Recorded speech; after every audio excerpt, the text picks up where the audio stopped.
പെരിന്തൽമണ്ണയിൽ വൻ സ്വർണ്ണ കവർച്ച. സ്കൂട്ടറിൽ പോവുകയായിരുന്ന ജ്വല്ലറി ഉടമയെയും സഹോദരനെയും ആക്രമിച്ച് പരിക്കേൽപ്പിച്ച് കവർച്ചാ സംഘം 3.5 കിലോ സ്വർണം കവർന്നു. പെരിന്തൽമണ്ണ ടൗണിലുള്ള MK ജ്വല്ലറി ഉടമ യൂസഫിനെയും സഹോദരൻ ഷാനവാസിനെയുമാണ് കാറിലെത്തിയ കവർച്ചാ സംഘം കണ്ണിൽ മുളകുപൊടി സ്പ്രേ ചെയ്തുകൊണ്ട് ആക്രമിച്ചത്.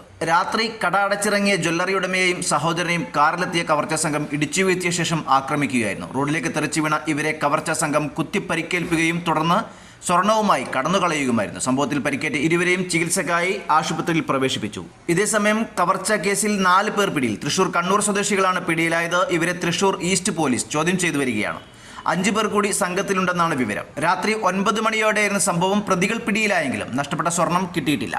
സ്കൂട്ടർ ഇടിച്ച് വീഴ്ത്തിയ ശേഷം നിലത്ത് വീണവരുടെ മുഖത്തേക്ക് മുളക് സ്പ്രേ അടിച്ച് അതിനുശേഷം കൈവശമുണ്ടായിരുന്ന സ്വർണ്ണമടങ്ങിയ ബാഗും സ്കൂട്ടറിന്റെ ഡിക്കിയിലുണ്ടായിരുന്ന ബാഗും കൊള്ളയടിക്കുകയായിരുന്നു. 4 പേരാണ് വാഹനത്തിലുള്ളതെന്നാണ് ജ്വല്ലറി ഉടമ പറയുന്നത്. തങ്ങളെ ജ്വല്ലറി മുതൽ തന്നെ കാറിൽ പിന്തുടരുന്നുണ്ടായിരുന്നു എന്ന് CCTV ദൃശ്യങ്ങളും വ്യക്തമാണ്. കൃത്യമായ ആസൂത്രണത്തോടെയാണ് സംഘം പ്രവർത്തിച്ചത്. വീട്ടിലെത്തുന്നതിന് ഏതാനും മിനിറ്റുകൾക്ക് മുമ്പാണ് ആക്രമണം ഉണ്ടായത്. News desk, Malappuram.